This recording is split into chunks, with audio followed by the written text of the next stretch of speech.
All right, so we're going live. So thank you for joining us. I'm here with Anthony and Rob from Avoiding Babylon, and today we're going to be talking about Our Lady of Akita and Our Lady of Champion. Do you guys have any initial thoughts on either one of them?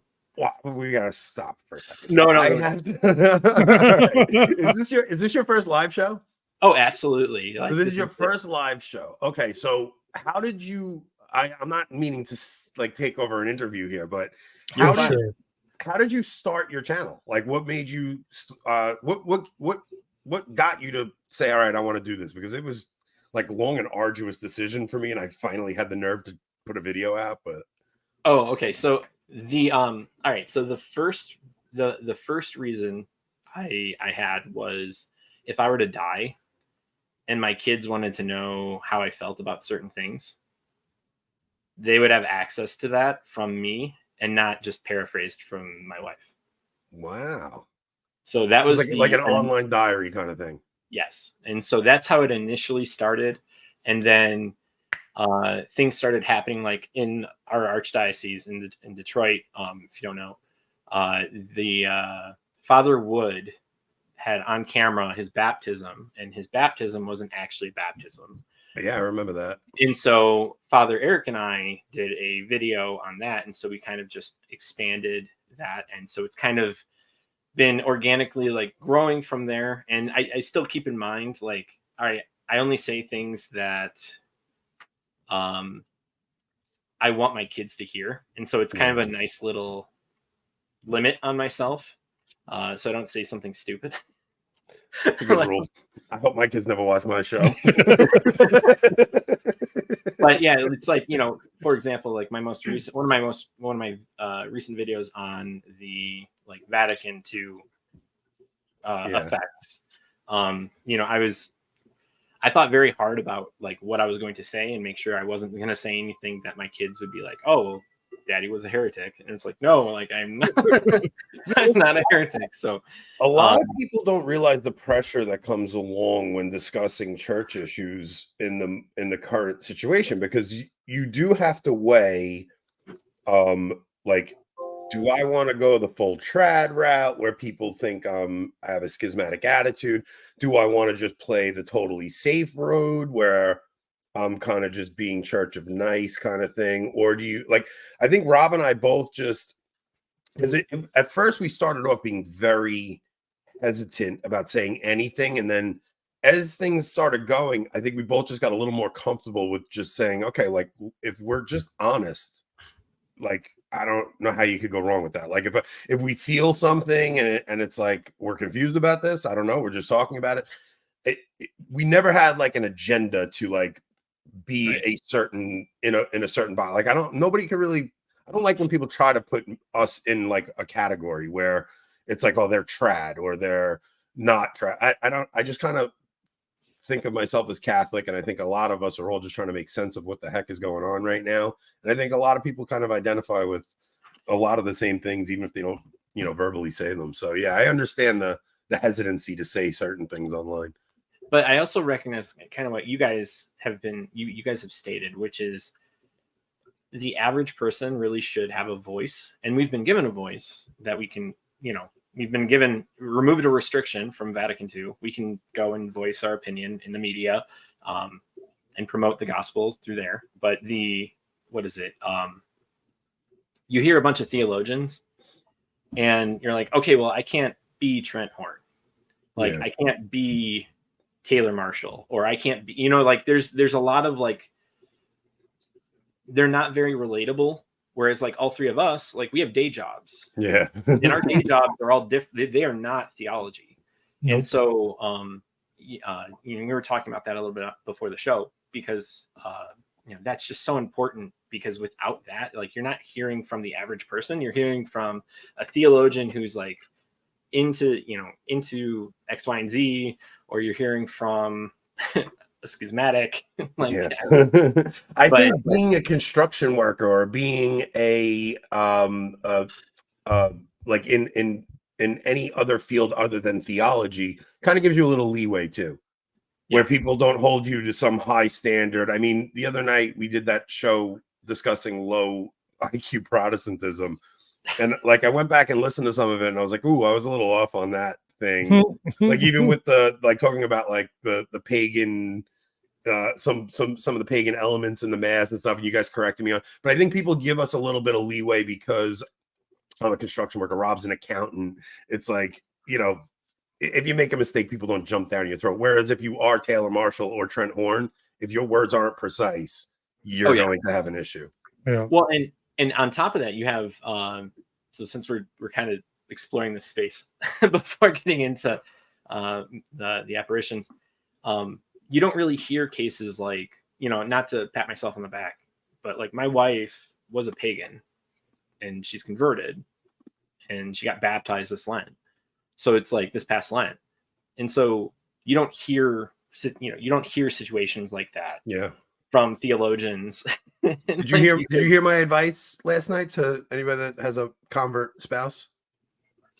I don't remember if I did. So like if your wife, like if you want something from your wife and she's like giving you a hard time, just remind her. Just mute him right now. No, you got to remind your wife on occasion, like if it wasn't for me, you would have died like a pagan. You know, you'd have been condemned to the depths of the abyss if it wasn't for me. So, like, she literally owes you heaven. So, just it's okay to remind her of that on occasion. Right? I will take that under advice. just always remind her that, you know, if it wasn't for you, just think. Yeah. I don't think she's in the chat yet. So your wife's not gonna like me. This is when I have the banner ready that says, "Do not take marriage advice from Anthony. Anthony really does love his wife. I'm so sorry. Hope Anthony said that, not me." Okay. Let's start getting into Akita. Sounds like a plan. So thanks for that ice break. Let's. It was a good ice break. So if you're not familiar with Our Lady of Akita, it started to happen in 1920 or 1973 and in Japan. And so I guess, do you want to read all this or do you want to? Yeah, just in case people don't have. I don't know if we need to read. I think when we get to the message we do. But for this part, I think let's just kind of quickly go through some of the events. Right. So like you said, in 73 it started, and it started with light coming from the tabernacle, and it did that for 3 days in a row. Right. And then the seer, Sister Agnes, heard a voice, and she thought it was the Blessed Virgin Mary. So sorry, now I feel like I'm reading.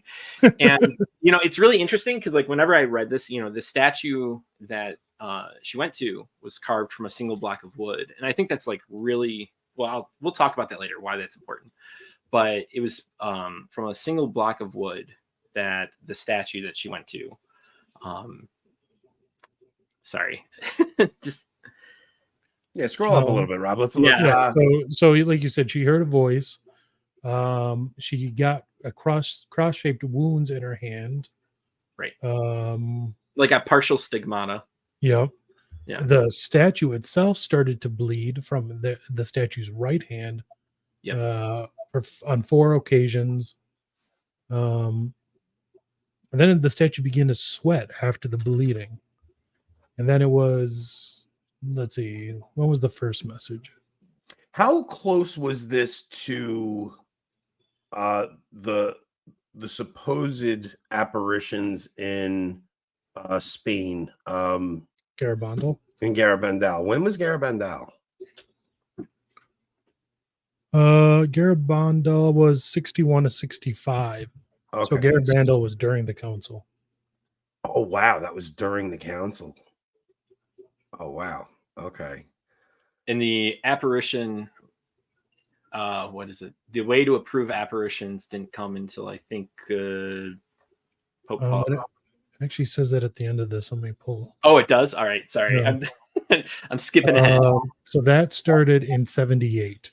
Yeah, and so like if the ordinary says it, you know, approves it, it's approved until a higher power like the Holy See could deny it.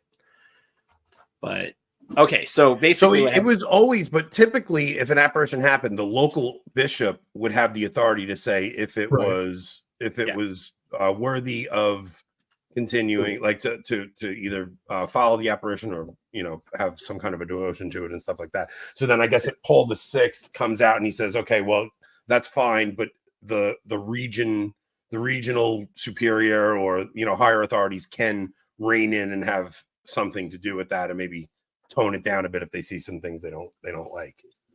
right. Okay.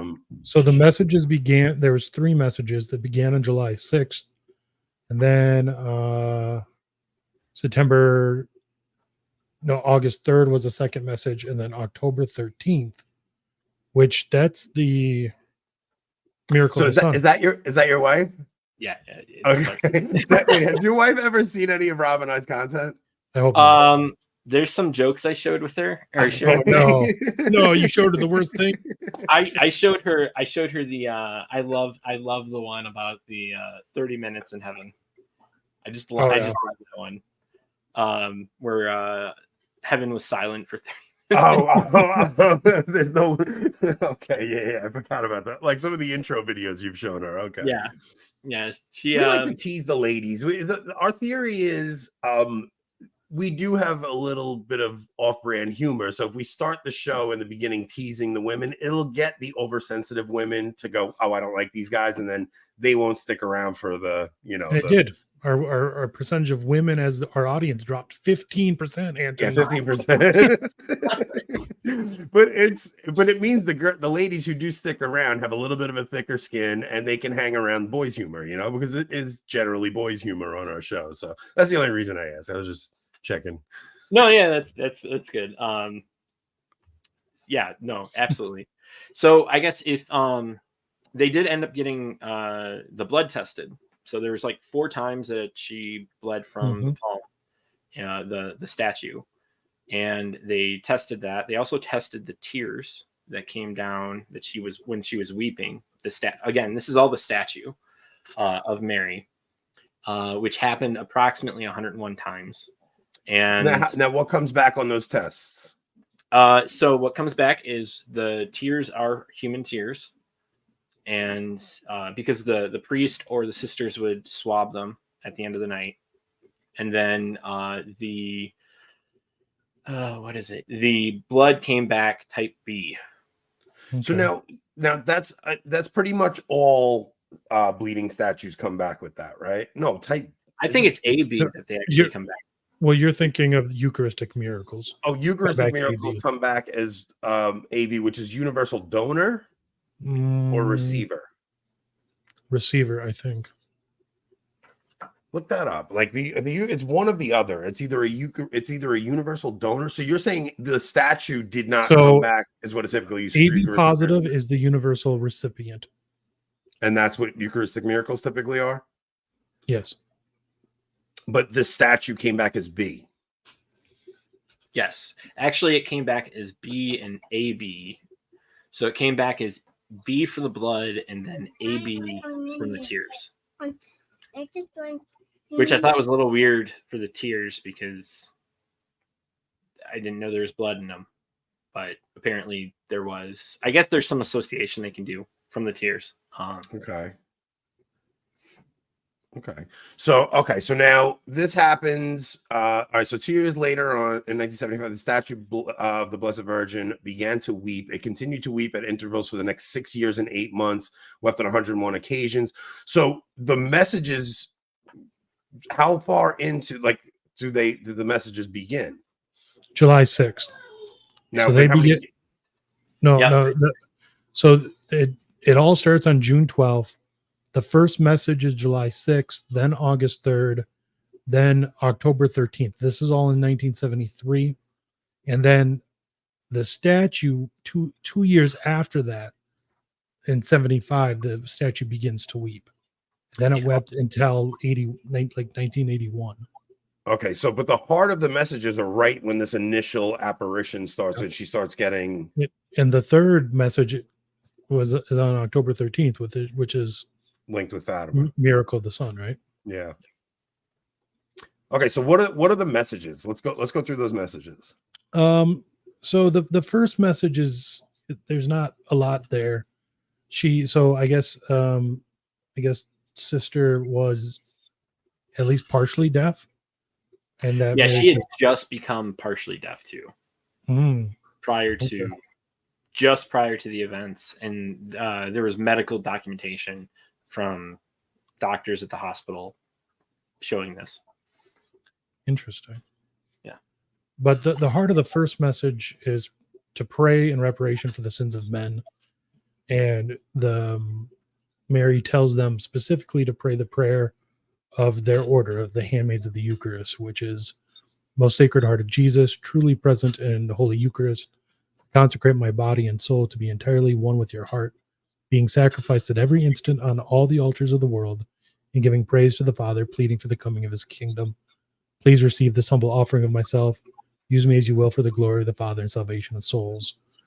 Most Holy Mother of God, never let me be separated from your divine Son. Please defend and protect me as your special child. And I thought this was interesting because the Fatima apparitions start very Eucharistic, with the angel of Portugal, believed to be Saint Michael, giving Yeah. the kids communion and teaching them to make acts in reparation for Eucharistic sacrilege. And this apparition starts in a very similar way, I felt. And it also is starting right at about the time communion in the hand is universally adopted. Yep. Yeah, that's a good. Yeah, Yep. That was the indult starts to expand drastically. Before this, because you have it in remote places, but right around this time is when it starts to be. like in the U.S., wasn't it in 1978? It was that late? I thought it Yeah, was in the early 70s. we were one of the late. Yeah, we were definitely one of the later Which ones. 78 is when. Well, I think, yeah, I don't think it's a coincidence that the statue's weeping for years during this time period. Yeah. Yeah. Okay, so all right. So now, what's this? How many messages were there? There were three. Three. Yep, there were three. All right. So what is the second message? That's about a month later. So she basically tells her, convey this to your superior.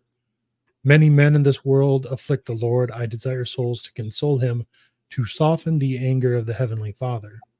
I wish with my Son for souls who will repair by their suffering and their poverty, for the sinners and ingrates.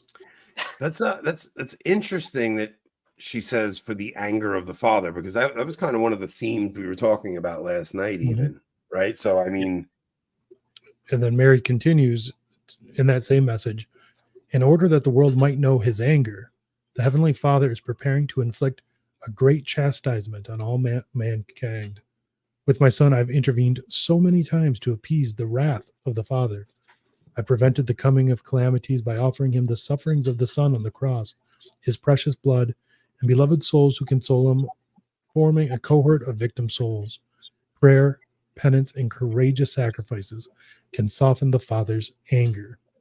And then she basically says that she desires this for their community. And once again, to recite the prayer of the handmaids of the Eucharist with awareness of its meaning, put it into practice, and offer in reparation for sins. what do you think of the fact that Fatima, Mary says a great chastisement is coming? Then again, in the 70s, she says a great chastisement is coming. And still to this day, we haven't really seen the fulfillment of a major chastisement that it's like clearly a chastisement from God. I mean, you could say World War II was a chastisement, but there hasn't been something where it's like, this is the wrath of God coming upon us for our sins. So, I mean, I do think that when it comes to chastisement, you can look at it in a very broad way. And I kind of look at the pandemic in a similar way. Because I do think the pandemic, I mean, for us in Michigan, for example, like it was pretty tyrannical. Yeah. In terms of us being the pandemic itself wasn't, the response was it was the people. Yeah, it was the people acting like they did. And we know, obviously from the Old Testament, external forces can chastise the people of God. And so in this case, I think that's what was happening. Because the issue is it's not causing people to repent, right? So typically you think a chastisement. So anytime you see a chastisement in scripture, it's God coming down on in, like, let's say it's in the Old Testament, God bringing his chastisement down on the Jews, and the whole point of the chastisement is to call them back to him. And it almost seems like we're waiting on this chastisement. It feels like it's long overdue, right? Like the world is just falling deeper and deeper into chaos, but it seems like we're so due for that chastisement. Yeah, I mean, and I think we see the world fall apart even further. You know, there's just this general feeling that society itself is breaking down, both in America and just kind of the global community. So whether we're going to see a major war with Russia or China and Taiwan, or just balkanization in the U.S., I mean, there's just this feeling that I feel like towards the end of the 90s, so you guys are a little younger than me, but towards the end of the 90s, as we're coming up on the new millennium, there was all this, especially because this is when Medjugorje is like, everybody's going to Medjugorje, and we're there was this intense anticipation that come the new millennium, something major was going to happen, and nothing ever happened. I mean, you did have 9/11 though. 9/11 was a pretty bad chastisement on America. But there was this sense of impending doom that never came. And I think that because it didn't come, a lot of people kind of got complacent and allowed their faith to maybe wane a bit. Like there was this revival of Catholicism on the John Paul II, where all these Protestant converts were coming in and stuff. And then this never happens. And I feel like people have just kind of gotten complacent over the past 20 years or so. And it's almost like if something came now, it would be more appropriate because of that. I don't know. It's hard to. I mean, and I do think that has to do with the third part of the message, because we're kind of living. I have a lot to say about that before we say it. Anthony, I almost kind of think it's the opposite. What I mean by that is, like, in the 90s, like all these scholars of history and international politics, they were calling it the end of history, not because of some impending doom, but because they thought that after the Cold War that humanity had finally figured it all out. Yeah. Now we could finally usher in this worldly democratic utopia and whatnot. Yeah, and you have to realize 90s, we got complacent. And I'm saying that from a perspective of a 17, 18-year-old kid and I'm also growing up in a home that's very charismatic. My parents went to Medjugorje. My parents are part of the charismatic renewal, and I'm hearing about visions from Mary all the time, all this kind of stuff. So I guess I'm saying that from a very myopic position, where I'm really just telling you my experience. I guess I'm not speaking of the world's opinion, I guess, maybe, I'm thinking more along the charismatic Catholic approach, where, and you still see that fervor in the charismatic movement now, where it's a lot of the apparition chasing and the prophecy chasing and stuff. And it's always this impending thing that's about to come next. Yeah. Like you're always on the cusp of the apocalypse, Yeah. And yeah. But like, I guess in terms of a chastisement, so do you think, because someone brought it up, let's see, Joseph, I don't see evil that humans do against each other as chastisement. Fire from the skies is, I mean, historically, Christians have seen, for instance, the Mohammedan invasions, was seen as a chastisement. The Mongol invasions was seen. I mean, you had the whole Nestorian church wiped out. Yeah. I mean, and at that point in time, the Nestorian church probably was go back to the Old Testament, the Assyrians coming and destroying the 10 northern tribes, right? That there is absolutely a place. So yeah, but I think maybe what Joseph is saying is that he doesn't see us just being cruel to each other, because America is due for an invasion from a foreign entity because of our behavior. I mean, the things that we've enshrined into law over the past decade alone. So I do think so. How you guys brought up like other nations, in this case, like what overwhelming ideology is in the West? Now, Yes. well, I mean, either secularism, the rainbow stuff, or Islam. Pick one. Well, right. So like the rainbow stuff is ushering in Islam. Yeah. Mhm. Like that's exactly what's happening. And Yeah. I think that there's a oh my gosh. Sorry. I mean, it's just liberalism in general. Well, right. But like it's weakening the interior, and in by doing so it's allowing external forces to come in, and it's being done. So I think, You think there's sleeper cells waiting to, because I've thought that for a very long time. Well, so I'm gonna say sleeper cells, not necessarily physically, but like how they're acting in politics, and leading to this ushering where we have a bunch of people crossing the border in droves. Yeah, but don't even think not physical, because look at what Europe has done. Europe has opened their borders. We've opened our borders. You're allowing I was these just gonna say that. military age men to come in our country. Like there really is. All it's going to take is the flip of a switch to activate that army that you actually invited across your borders, because you haven't protected your culture, you haven't protected your nation. Like it really is. If you think about it, we've invited an army into the gates and just said, okay, let's just please don't do anything, and it's only a matter of time. Well, right. And I think, to let's just bring up this point, I think it has to do with the fact that almost 80% of the Catholics are basically heretic. I don't think the number is that high. But in terms of practice, like there's this lukewarmness that has allowed for this to happen. Like, oh, don't be like, I remember talking to my uncle and being like, well, don't they deserve to be happy too?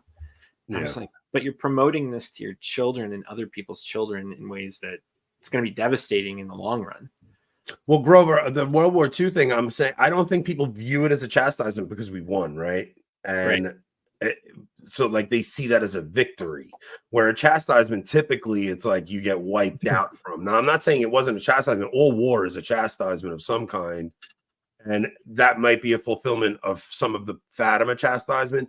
But even with Fatima, Mary was predicting like the ruin of a city and, talking about the Pope, being martyred and all these things. And this all seems like stuff that's still to come.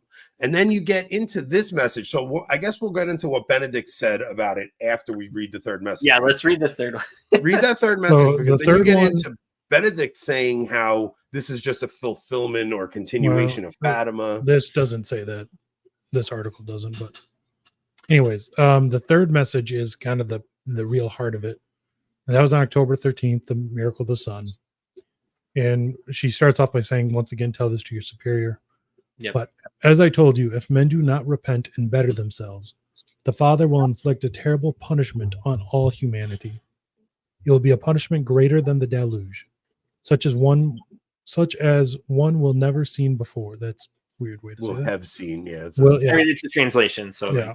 Fire will fall from the sky and will wipe out a great part of humanity, the good as well as the bad, sparing neither priest nor faithful.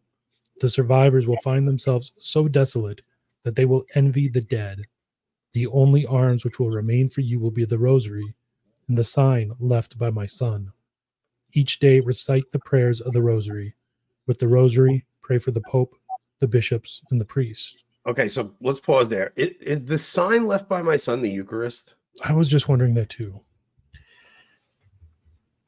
So we've talked about this before, right? And when we get into that part of that message, that fire will fall from the sky, will wipe out a great part of humanity, the good as well as the bad, that saying right there sounds very similar to what is happening in the apocalypse, right? A third will be wiped out by pestilence, sparing neither priest nor faithful. The survivors will find themselves so desolate that they will envy the dead. So a lot of times you'll see people talking about like, oh, God, bring the meteor, bring the chastisement. I don't know what people, I don't think people really understand what they're asking for, especially if you're a father and you have children. Yeah. There's a level of fear that comes when you have a family to protect, where if you're the living will envy the dead, like that could mean roaming bands of marauders because society is totally collapsed, worrying about your wife and daughters being taken and awful things happening. I think that people, especially who kind of chase these apocalyptic things really should take a second to think about how good we actually have it. Like, we're all Well, in a like, position where we are able to practice our Catholic faith. Nobody's telling us you can't go to mass. We're not persecuted. A lot of us think we're persecuted, like, oh, they're persecuting Christians. We still have tax exempt status. Like, settle down. We're not being persecuted. A well, little bit so from the like, hierarchy. so it's like really interesting because I'm surrounded by Chaldeans, and Chaldeans are here because of Muslim persecution in Iran, or I'm sorry, Iraq. Right. And so, like, that is persecution. Like, I'm surrounded by people that understand persecution, you know, for the older generation and some of the newer, like, on a very personal level. And it's definitely added perspective, like kind of what you're talking about. Like, we still have tax exempt status, but I definitely see down the road with how things are being laid out that, you know, it's already hard for, say, for us to get a job. Yeah. Like, Oh, no. It's coming. And it's a real going to problem. it's going to come through the rainbow stuff. They're going to find a way to make it that Christians are actually hateful because we don't accept people for who they are. Like, you see the road they're going to take. I'm just saying we're not there yet. I mean, you do see the roadmap laid out before us. We do know where this ends. It's just a matter of how quickly it comes upon us. And part of the reason it isn't here yet is because we have a soft hierarchy who's very catering to the culture. And if you get somebody if you start to see a shift and a more conservative hierarchy, you'll get more pushback from the culture and things will come to a head. They're not coming to a head because the world keeps getting these headlines. Catholic Church is now blessing same-sex unions. Like, that's the reason it is easy for us right now. Right. And it's listening to stories. So I've been to a few of the Chaldean, like, they'll have people from Iraq come and talk, and listening to the stories of people, like, dealing with the prospect of dying on their way to mass. Yeah. That really, like, I went there exactly for that, because I don't live with that. But they do. And so I think exactly what you're saying. They don't know what they're asking for. But obviously we need to be prepared. Yeah, I always say it like this. We all think we'll endure martyrdom, right? We all think, oh yeah, no, if I had to be a martyr, I would give my life for Christ. And that's, I pray that I do have that grace. Right. We all think we'll do it until we're faced with it, because it really does take some heroic virtue to stand up to martyrdom. But if they're threatening your family, I mean, you're a father. If they're threatening your wife, your children, anything like that, it's easy to say you'll endure martyrdom. But what if your children are begging you for, like, you know what I mean? Like, that's what scares me. I don't know if I will have the strength to endure watching my children suffer martyrdom unless they were willing to go into it. Right. So when you read, like, in the book of Maccabees, Yeah. the mother in the book of Maccabees, and Yep. she's encouraging her children, but her children are willing to die for it. Where I hope that I've prepared my children enough that they are understanding that what they're doing will get them to heaven, and they want to. Some children are more strong-willed than others, but that is the biggest fear I have, is that it won't be me that I'm worried that I have to endure. It'll be watching my family have to go through some kind of suffering that I won't be strong enough to endure. Right. No, it's terrifying. Like, just is. Which is exactly what this message is saying. Yeah. Yeah, the work of the devil will infiltrate even into the church in such a way that one will see cardinals opposing cardinals, bishops against bishops. The priests who venerate me will be scorned and opposed by their confreres. Churches and altars sacked. The church will be full of those who accept compromises, and the demon will press many priests and consecrated souls to leave the service of the Lord. The demon will be especially implacable against souls consecrated to God.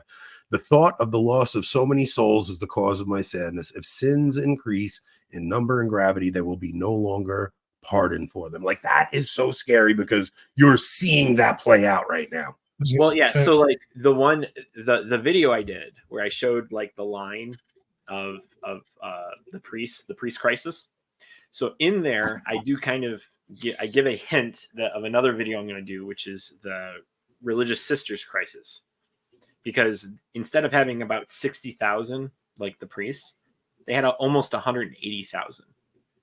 and they're almost at the same levels as the priest, around 35,000. They've had a bigger drop. And most of those are 80 years old. Yeah. It's pretty bad. And like that's crazy. Like reading this for this video, like before coming on, like it's like, holy crap, like that's exactly what you said. Like it's happening right now. Yeah, you're watching. I mean, bishop against bishop, cardinal against cardinal. You didn't see that. You saw maybe some, man. How old are you? I'm 36. All right, so you're Rob's. Hey, you guys are up there. You're not that young, but we're in the lower end of millennials. Yeah, I'm the oldest millennial you could get. I'm still technically a millennial, but under boomer at heart. Under JP2 and Benedict, you always had like the outlandish cardinals who would say crazy liberal things, but in general, there was a consensus from the mainstream that, oh no, those are on the borders, those are the boundaries you don't cross. But something has happened in the past few years where the thing has flipped to the point where anybody, the guys who we thought were conservative before, they either went full Francis mode and they flipped to the left, and then like the really conservative guys, they're seen as pariahs and schismatic now. It's so strange to see men who used to be united are now actually, again, like these are guys who would do things together and they would have meetings together, and now they're at each other's throats, and this way, this guy's gone too far, and it really is a strange time the young guys who have like just come into the church under Francis, like you see the younger Zoomers who are like 18, 19, like that Catholic Orca kid, he's only like 17, dude. And he's like so pro Francis and stuff, but it's not that he's pro Francis, he's just pro Catholicism. And he's just like, he has a good heart, and the kid just really loves the Catholic faith, and he just wants to be faithful to the faith. And he's like, Francis is the Pope. Like, this is what it is. He never had any experience of what it was like to have a more conservative Pope. It's still a post-conciliar Pope, but it really, like, the moral clarity that came from John Paul II, the moral clarity that came from Pope Benedict XVI. Yeah, that's just something is so alien to us in the modern era that we're in. It's just crazy, man. Well, I find myself being nostalgic for John Paul II. Yeah, because like it was a lot more, exactly what you're saying. It's a lot more clear, and I argue the point with a lot of people. Like that's like one of the jobs of the Pope, like to be the father. Yeah, and because like I always relate it back to, like, there's people who will, I'll argue with online. I tend to do this with Skojek more than I think anybody else, but I always relate the faith to parenting. And it's like, if I'm not clear with my kids, they're going to be confused, and my oldest is going to start barking orders. And I have to ring her in, and then, all this other stuff. And so like ringing her in would be similar to like a bishop going off and doing something they're not supposed to do. Well, did you see Cardinal Wilton Gregory talking about Biden again? On the show with the fake bishop. No, that was the first clip. He came back out today. There was another clip that was making the rounds today where they just interviewed him, and he kind of did the same thing, talking about, well, Biden has a sincere faith, but he's got these hooks out there that he thinks will get him reelected, and I wish that he would bring his faith more into his public policy and things like that. It's like, you're his spiritual father. You will be held to account for not correcting this man who has authority over the United States. Like, you're his bishop. You have a duty to go and be this man's spiritual father. Right. And like, that's what's confusing to me, because I know, maybe you know this, maybe you don't, but when McCarrick was involved in the early 2000s, Cardinal Ratzinger sent a letter explaining about like pro-life versus pro-choice, and McCarrick changed it for the vote, for the meeting. And it's like 10 years later, we found out, oh yeah, like that's what happened. And then nobody's like calling it out. Like, oh yeah, let's have a revote on the actual clarification that we got, and not what. No, because they all wanted him to do that. Yeah. And like that's the problem is they want to get along. And then when you start like going into things like there are certain like I know Michael I can't remember Hedgeborn, is that his last Hitchborn. yeah, Hedgeborn, when he came on and he was starting, you know, when I know we're like going way off tangent here. No, but go on a started tangent. That's talking what about- makes these shows. That's actually what people like. People like okay, a natural tangent. I will do Yeah. that. but Okay, so what are you saying about Hitchborn when he did what? but yeah, like the what is it? Catholic Relief Services. Yeah. And being 80%. Like I even asked that question in the chat during there. What's the distribution of government funds to donations? And Yeah. it's 80% government funds and 20% donations. And those donations primarily go to the salaries of those that are working. And it's like, okay, well, that's not a Catholic organization anymore. Yeah. And Yeah, well, you have to understand the donations from the actual church are down so much that these bishops now rely so much on government grant money and their programs. So there's this sick incentive for the church to want immigration because they're getting a government contract to house these migrants and they get millions of dollars from it and they get to siphon some of that money off for their other projects and things like that. It's such a weird, sick incentive structure that's happened over the past who knows how long it's been going on for, but I'm actually curious. All right, so there was a saint who watched her 3 daughters be martyred, then begged God for death herself after being left alive to suffer their loss. I forget her name, but I think about that frequently. Can I ask you? Well, first off, how long are you married? 14 years. And your wife is just coming into the church now? Yes. Okay, so when did you have your reversion? A year before we got married. So you've been living your Catholic faith this whole 14 years and your wife really wasn't going to mass with you or anything? Oh no, she was. She like when we were in Kalamazoo, she went to the TLM because that's when in the Diocese of Kalamazoo, went to the TLM at St. Mary's. Beautiful church, still, you know, great church, great parish. And then before that, you know, like there was a time where we were separated for financial reasons. I was going to grad school and she was living with her mom. She would actually take our oldest that was just a baby to mass, even though I wasn't there with her. And but she wasn't Catholic. No, she wasn't. So she promised to raise the kids Catholic. And like, whenever someone asks me about like interfaith marriages, I'm very about this point. Like, they need to promise that they're going to raise the kids Catholic, because that is such a like important thing. So my wife was Lutheran when I got married. And we had to get a dispensation from the bishop. She had to promise that she would raise the kids Catholic and all that too. So the first 7-8 years we were married, she would come to mass with me and not receive. And it was a very similar situation. That's why I'm asking. Yeah. What made your wife go, okay, something's changed in me and I actually want to become Catholic? Is that too private? Do you not want to share that? Or so I'll share a little bit of it, because I need to still talk to her about doing something about like explaining this, because I do think this is something that's going to happen more people are going to want to know. Not just because people want to know, but because I think there's going to be interfaith marriages that just start happening because of the way our culture is. Yeah. And how there's more nuns than there used to be. And NONES, nuns. Yeah. And so, because unfortunately, there's no NUNS. Yeah, unfortunately, no NESs. But it's like she just she told me I just came to a point where I couldn't deny it anymore. That's pretty awesome. Okay, so like I've told the story where Anthony, it's not your show. I know. Like if you want to talk about all of this like on your show, I'm totally open to that. I mean, like, because I am also trying to like talk about Akita. Yeah. Okay. So let's go back to Akita. Okay. So the end of the third message. So Mary says that it's the last time she's going to speak to her with the living voice, and from now on, obey your superior.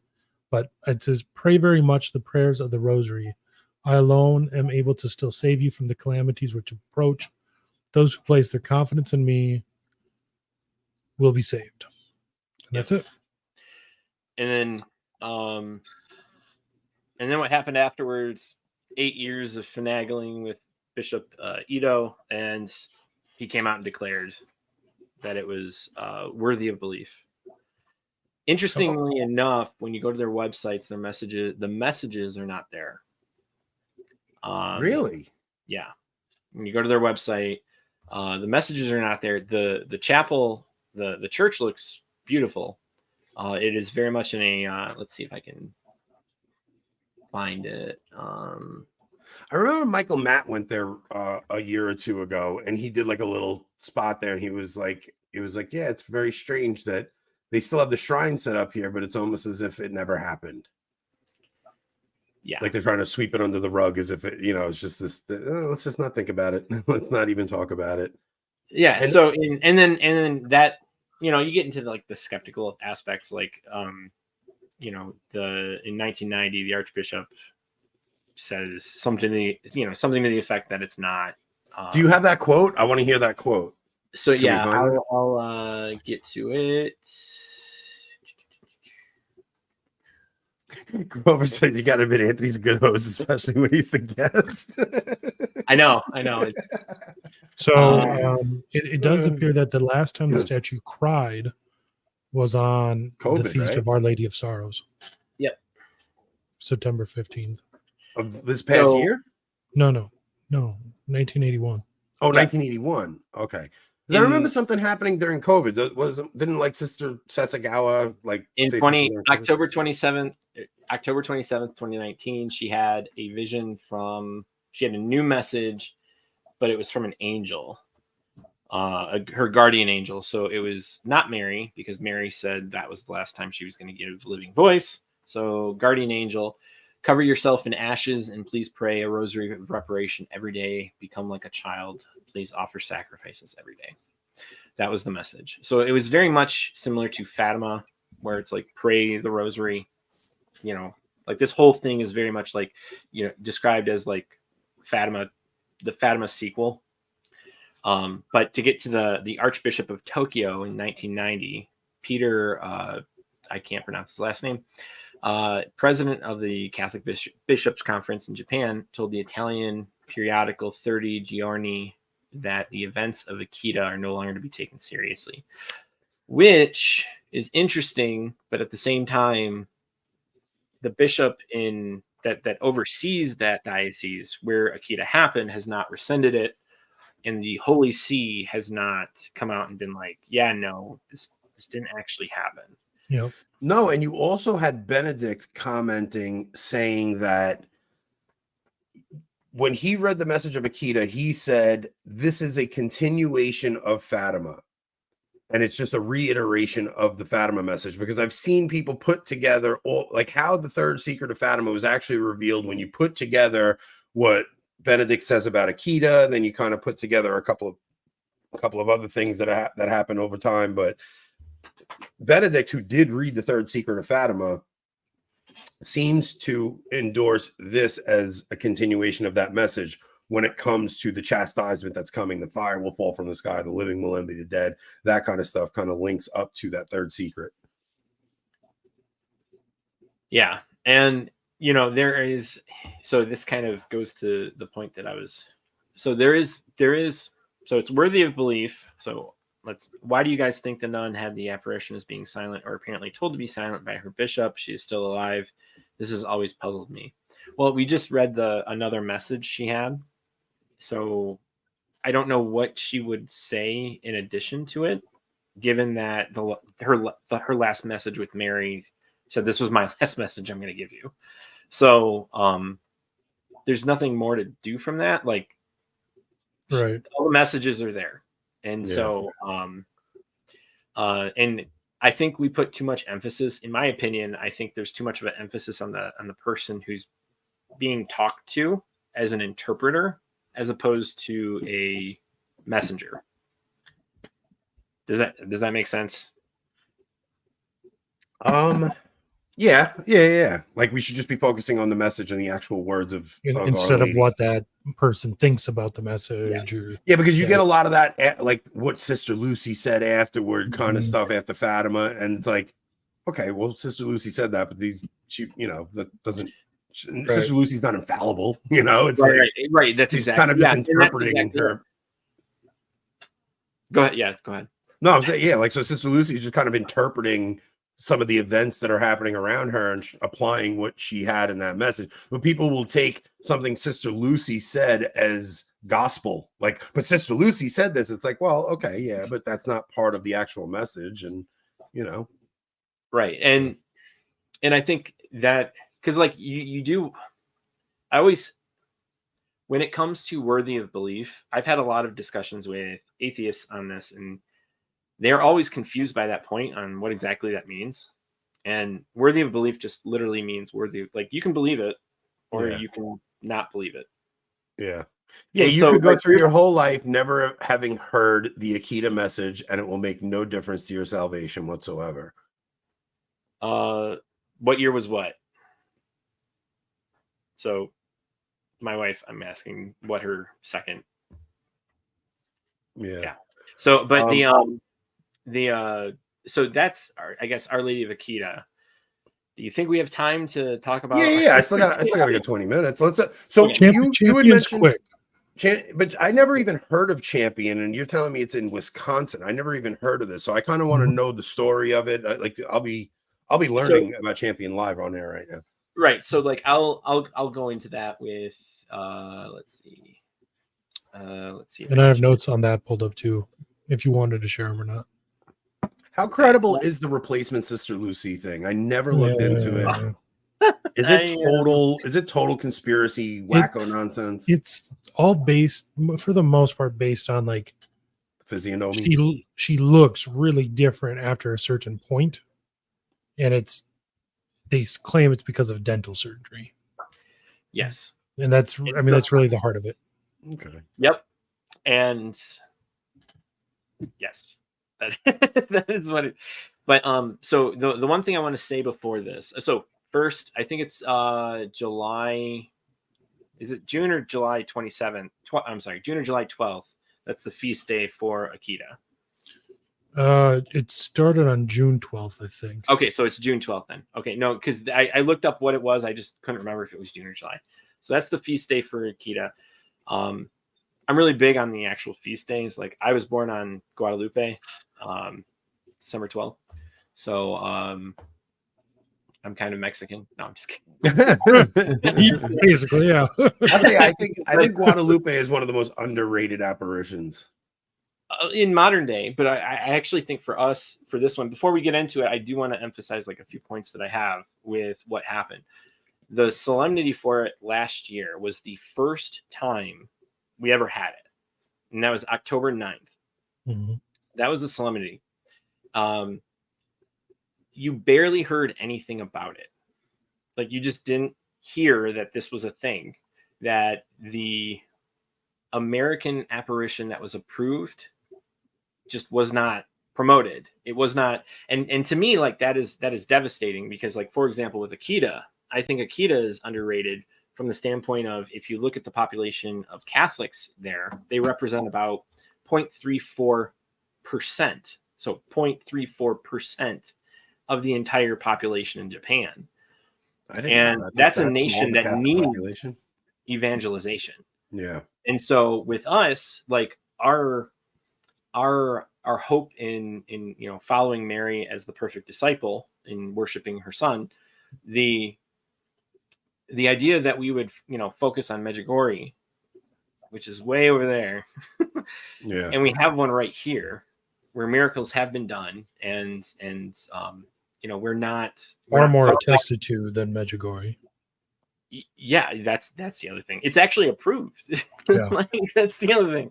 So it's but the fact that the American Episcopate did not promote this solemnity is a travesty. Yeah, you think about why Mary comes and appears somewhere. She comes and appears in a place in order to evangelize, essentially, right? Like, she's coming there to spread faith. She wants there to be a devotion set up to her so that she can draw people in so that they come to her son. So for the bishops to overlook something like that is such a missed opportunity. It really is sad. Right, because at this, because they're doing the Eucharistic revival, and stuff like that. Like we're in the middle of that, and it's like, all right, well, push this solemnity. Like this is, I mean, it's like God gave it to us, like use it. Yeah. So, all right, so let's see here. So Adele Brees, she's Belgian. She's the seer, and she came What over. year? What year is this? 1831. So it's been a while. Well, that's when she was born. Yes. No, you're right. That's when she was born. 1859 is when it happened. Yes. And in Wisconsin. So this is like the Wild West. Yeah. Yes. This is in the time of the Wild West. Like this, you really got to put this in perspective. What's going on? Minnesota became a state in 58. So Wisconsin was a few years before that. So Wisconsin is barely a state at this point. Yep. This is during the time of Manifest Destiny. Yep. Right. When is that? That's this time period. Civil War is 60 to 65, and Manifest Destiny was right after that. So it's also, right before that. And also when the Midwest was overwhelmed. Well, kind of overwhelmed by a bunch of folklore, occult practices like seances and from stuff. The Native American population. No, not so much. No, from Europeans. From Europe. Oh, really? Yes. Like, for example, like that kind of where the Mormon church kind of. So from European Protestants. Yeah. And so, and they started doing things here. But then like this happens. Let's see, coined in 1844. Yeah. I'm just going to put up a comment. Sorry.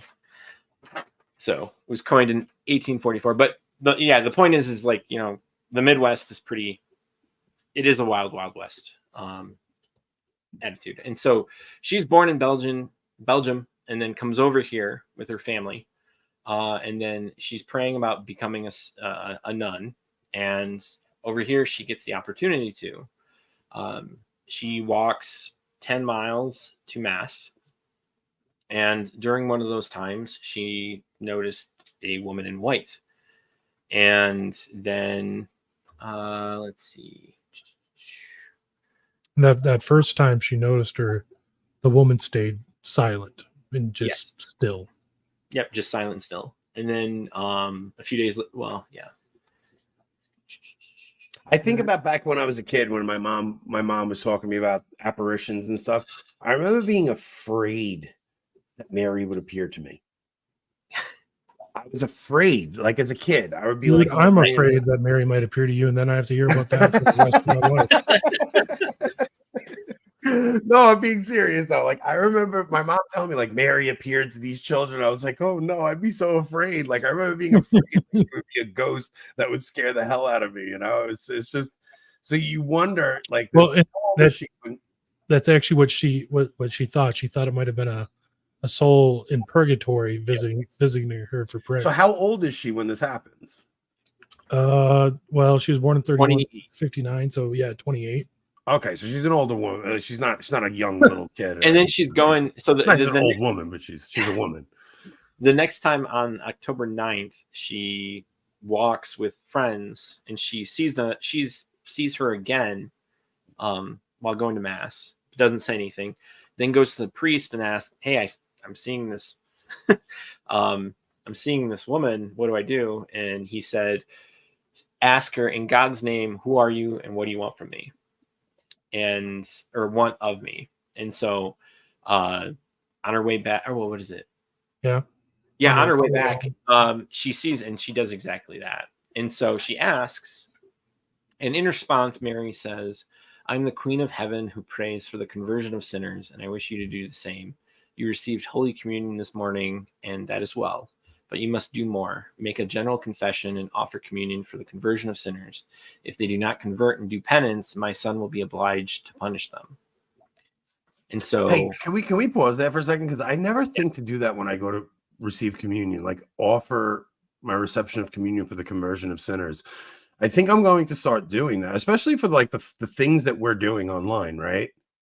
Like Yeah. Rob sent me a message yesterday. He goes, "Hey, if you need a little bit of encouragement, read this." And it was a message that somebody emailed us, just saying how our show actually helped them along their journey, and like they're just coming into the church, and some of the conversations we're having actually influenced them. And it was a message of encouragement, right?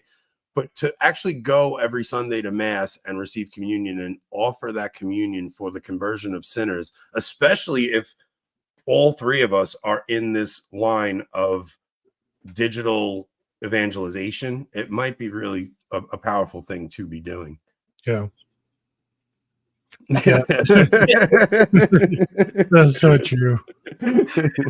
All right. And so Adele's companions, unable to see Our Lady, asked Adele, "Who is it? Why can't we see her as you do?" And Adele says, "Kneel." The lady says she is the Queen of Heaven. And then the Blessed Lady gazed kindly upon them, saying, "Blessed are they that believe without seeing." Then looking toward Adele, the Queen of Heaven asked, "What are you doing here in idleness while your companions are working in the vineyard of my son?" So this is very similar to Jesus, at the end of to Thomas. Blessed are those who don't see. Oh, yeah. And then also Gospel. the idleness. So those are the angels talking to the apostles as they're looking on at Jesus ascending. So I thought that was interesting. And then what more can I do, dear lady? Asked Adele, weeping. Gather the children in this wild country and teach them what they should know for salvation. But how shall I teach them who knows so little myself? Adele said. And she said, Mary said, "Teach them," replied her radiant visitor, "their catechism, how to sign themselves with the sign of the cross, and how to approach the sacraments. That is what I wish you to do. Go and fear nothing. I will help you." And so, and then that was. I'm so glad you guys told me about this. We're not even to the crazy part yet, man. If you want to go ahead and do that part, that is. There's a crazy part. So that's actually, the apparition. Yeah, go ahead. Go ahead. So that's the apparition, and I believe that's the last time Our Lady spoke to Adele, but then Adele began teaching children, and she would travel like up to 50 miles in all directions to teach kids, and that's a huge distance at the time. Let's see here. Her father built a small chapel after the apparitions, basically right where it happened. After a few years of teaching alone, she gathered around her other women to help her. They got a lot of support, both financially, but also people who stepped forward. They built a convent, a school, and a larger wooden chapel. That all happened in 1861, so right in the middle of the Civil War. Yep. Sometimes, though, they did have troubles. Like a lot of times they didn't know like where their next meal was going to come from. So she would pray a lot for Mary's help in the chapel. And whenever that would happen, the next morning they would find a bag of flour or meat on the door. But here's where it gets pretty crazy. So 10 years later, in 1871, that's almost 12 years after the last appearance, what's called the Great Peshtigo Fire broke out. It's considered even to today the most devastating fire in the U.S. history. It killed anywhere from 1 to like 2,500, 1,000 to 2,500 people. It burned over 1.2 million acres. So during this fire, people are fleeing from their homes, their land, and they all flee to the chapel. And Adele and the other sisters are praying for Mary's protection. And so what they did is they lifted a statue of Mary and processed around the sanctuary, praying the rosary and singing hymns to Jesus and the Blessed Mother. And when the wind would bring smoke and fire and almost suffocate them, they would change the direction of the procession and head toward that direction to pray. And they did this all throughout the night. And then early the next morning, a rain came and extinguished the flames of the fire. And this is what a local priest described afterwards. After hours of horror and suspense, the heavens sent relief in the form of a downpour. The fervent prayers to the Mother of God were heard. The fire was extinguished, but dawn revealed the ravages wrought by the conflagration. Everything about them was destroyed, miles of desolation everywhere. but the convent, school, and chapel on the Holy Land consecrated to the Virgin Mary shone like an emerald isle in a sea of ashes. The raging fire licked the outside palings and left charred scars as mementos. Tongues of fire had reached the chapel fence and threatened destruction to all within its confines, but the fire had not entered the chapel grounds.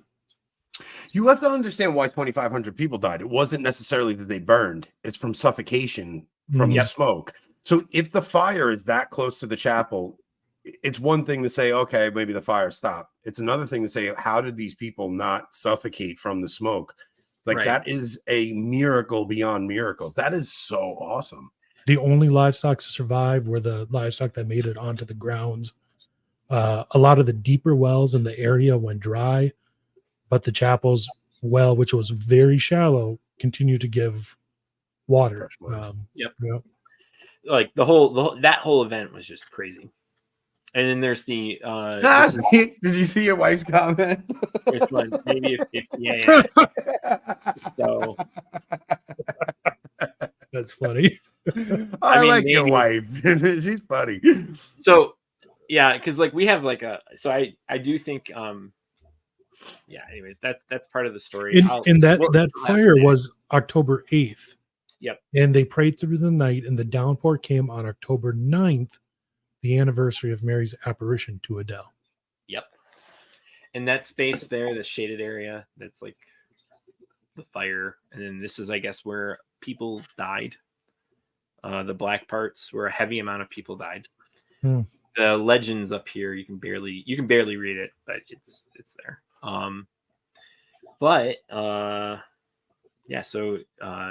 This is the letter. Well, okay, I guess a copy, quote unquote copy of a letter of Father Peter, who was the priest during the fire. So he's writing. Are there photos?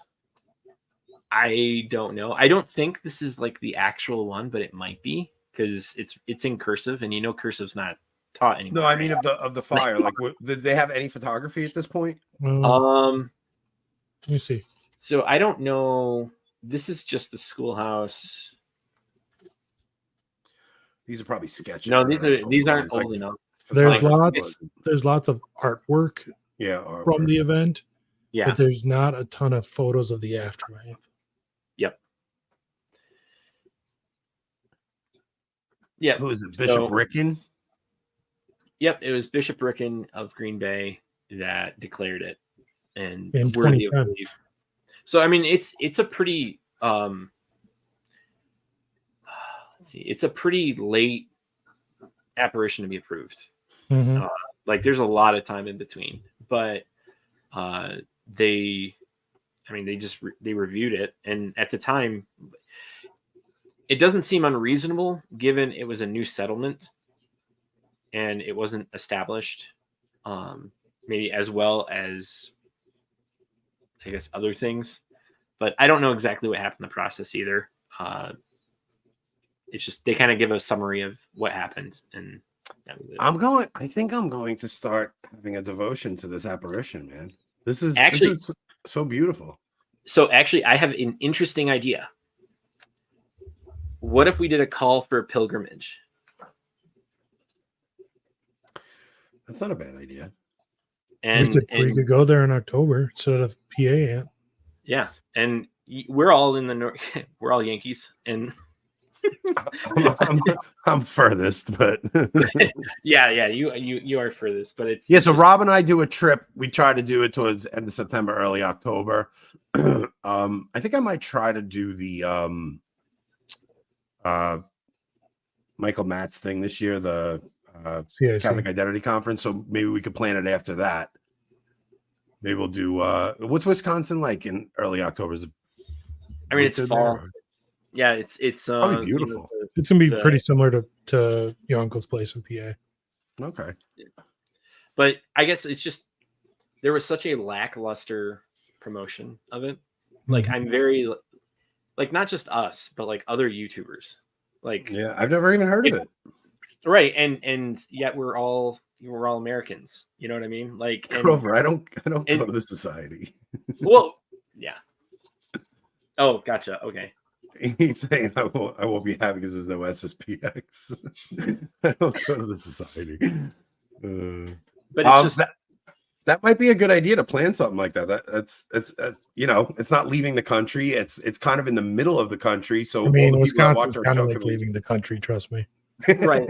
And so like, and I know this is a bit ambitious, but given the lackluster response and promotion from a lot of the episcopate, given that we do have these, you guys are bigger than I am, but Matt Frad's bigger than me and you, and like, you guys talked to Thursday, but like a real pilgrimage idea to bring. I think they're trying to do. I know Kyle Whittington is trying to do a creator conference. In I think they're doing. Oh, they're doing that in July. Yeah. So maybe we could organize something with them. Maybe they want to do something like this too. I really do think a pilgrimage is a good idea. Yeah, just throwing it out there. Yeah, it's amazing it doesn't get more word of mouth, because like there's a wall of crutches at the chapel of crutches that were left there from miraculous healing. So yeah, it would be pretty cool to see. Yeah, man, that was interesting. I never even heard of that one. I'm glad we did this. Caitlin's asking if this is Our Lady of the Americas. Is Our Lady of Americas the Bayside one? I think so, and that's a the little sketchy. That one's sketchy. Yeah. And it's weird because the people that like Bayside are like full-blown devotees, and then the people that don't like it are like, I don't know anything about it. It's like a half hour from my house. I've just heard it was sketchy, and I've heard that from people that I trust. Huh. But I don't know. I mean, it looks like it's different, and especially if it's like over by you, like that, it's not the same. Yeah, Bayside is Bayside Queens. It would be. So I don't know if it's the same apparition. It might not be. So the Shrine of Our Lady of Guadalupe is in La Crosse. That's on the exact opposite side of Wisconsin. Yeah, I don't know much about. I don't know. Yeah, but yeah, like, yeah, I don't know. It's just an idea. It just kind of came to me since Miss B has a good idea. Like have Father Dave Nix lead it in a Eucharistic procession outside the shrine. That's not a bad idea. I'll talk to Father Nix. That's a good idea. He's great whatever priest, obviously whatever priest is there, because right, like that's their host. Father Nix is great. Like we did something with him last year, and it just having him there changed the whole dynamic of the trip. Like if he wasn't there, it would have just been like a boys' weekend. Having him there made the whole experience a prayer experience, and having mass and all these things. It was just a totally different experience doing that with him, because that man prays. Dude, calling us the rosary twice a day, like that man prays. Like me and Rob drove with him for a few hours, and we would be in the middle of a conversation. He'd just be like, "Rosary time." It's like, "Oh, okay." Like we were like mid sentence. He's like, "All right, drop it. Rosary time." It's like, "Okay, let's stop what we're doing. Pray the rosary. Let's go." Well, so like Father, because I've been watching Father Dave for a while. Like ever since he got, I mean, I'm sure he's done this several times, but when his arrest or when he got caught for being in Planned Parenthood. Yeah, praying, and like for me, like that was just like so big, and just ever since then I've been following him, and he's definitely a man of prayer and action. He's a man of principle and prayer, and he's not putting on an act. I'll tell you that right now. And we spent time with him. He's not. He is the real deal. That man. Yeah, your Mel Gibson interview with him was really. I think that was the time when someone else took over. I had to. Yes, he got us the interview, and it was like he could have done that. He could have done that on his channel, and he was gracious enough to bring it to our channel.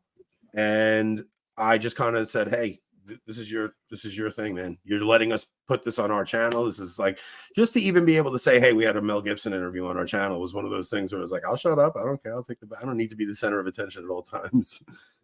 But if you watch closely, you will see the physical pain Anthony felt. There's a lot of questions I wanted to ask that I kept my mouth shut about. If we ever, my main thing was I wanted to make sure we got the resurrection interview, right? So I didn't want to blow that. So, you know, I might have been able to get away with getting a question in. Father Nick's probably wouldn't have been mad at me, but he might have been like, all right, well, you know, you didn't, you know, I'm not getting you the resurrection interview. So you have to know when to Oh yeah, absolutely. So are you still good, or do you have to get going? I really do have to get going. But I'm just like looking at the time, I'm like, oh man, you gotta drive your daughters. So but you know, both of you, you know, Rob, Anthony, I really appreciate you guys coming on. Yeah, this was fun, man.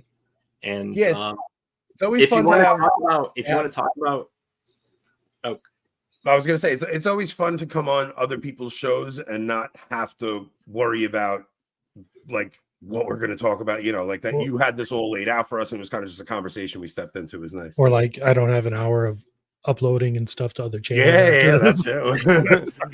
I might, but you know what? Maybe we'll take a clip or two from this and put it on our channel to, you know, and post the clip, like post the link to the full interview on your channel for you. Oh yeah, that's fine. Yeah, that's fine. I'm not gonna flag it. I was saying to help promote your channel. I would. You know, absolutely. Right. And but like I was serious if you wanted to, because like I'm not. This was about Our Lady. But like the idea of going through with my wife, because I do think that is something that should be put out more. Like the idea it's a touchy subject. People get very sensitive about it when you say, you know, interreligious marriage. But I talked about my experience with it. Rob's wife was Protestant. My wife was Protestant. And I do find that Protestant converts are the most fervent, right? So if she convinced me that evolution was bunk. Yeah. So we ended up, we thought she was baptized, and she was just, you know, she's practicing pagan. We thought she was baptized, and then we ended up finding out as she was, you know, converting that no, she wasn't. She wasn't at all, or was invalid. So it was invalid, and it was invalid on her end, not on the form and matter. It's because so it must not have happened when she was a child. She didn't happen when she was 10. Okay. So, okay. But the so like that was and our whole dynamic, like part of it is attributed to like the TLM that we went to in St. Mary's. Like there's a lot involved, and I think this idea of married to convert, along with like a bunch of other things that are involved, like that's not what I did. But like I don't know how else to talk about it. No, I think it's pretty cool that she was willing to make that promise to you to raise the kids Catholic, and she still allowed you to take the lead. I think that's, you know, allowed you to be the spiritual father in the home. Like that's a big thing. Yeah, that which you wouldn't hear of because of, I mean, frankly speaking, feminism. Yeah. Being so prevalent, and you know, she's not a feminist, but like she is, you know, about like this is a partnership. But yeah, she did let me take the lead. You should have her on and have a conversation about it. The two of you guys, tell her conversion story. Maybe would she come on? I don't know. Like we've talked about it, but like, you know, when I don't know who's gonna watch the 5 kids. So that's always if I get my wife on, I just gotta get her a glass of wine and she won't shut up. Give her like she always says, I'm not coming on. If I give her a glass of wine, she'll come right on, and then I won't be able to shut her up. She'll just be chatty, just yapping. I'll be like, all right, this is a mistake. Okay, so I guess, you know, thank you again for having us on, man. This was fun. Yeah, and I appreciate it. All right, have a great evening. Yeah, thanks for having us, brother.